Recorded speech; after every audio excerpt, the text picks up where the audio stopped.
I have disagreed violently with the Free Software Foundation because the classic case we had 10 plus years ago of that was TiVo. They tried to do the same thing. They failed at it. They didn't lock it down quite well enough, but they basically tried very hard enough to make it inconvenient to change things around. And my thing to that was, I want the source code back. I don't want the control of the hardware you sell. To me, the GPL was always about, you can still make changes to the kernel. You can still take their improvements, which weren't actually all that significant, and run it on your own machine, right? And that was always true even with TiVo.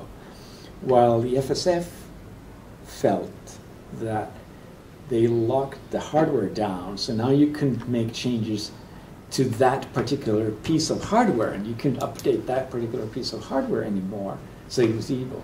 And I was like, but that's the hardware they're selling. That's not the software. You can still change the software. You just can't update it on that particular piece.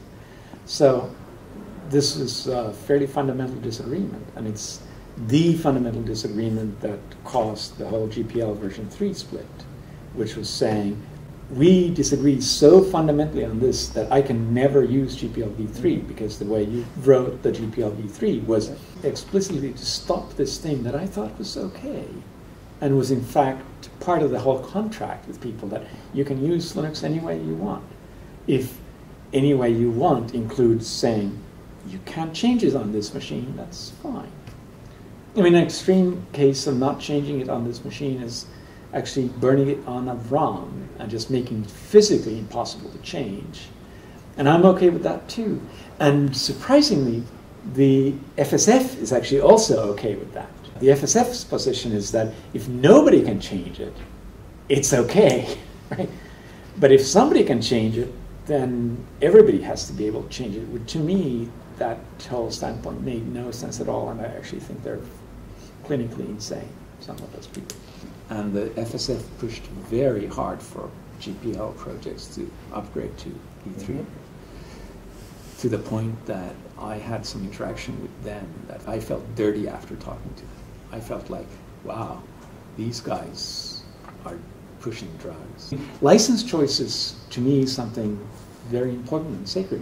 And I personally think the version 3 changes were bad, but that's my personal choice, and my software doesn't use v3. But if somebody else uses v3, that's their choice, and they are the person who should make that choice.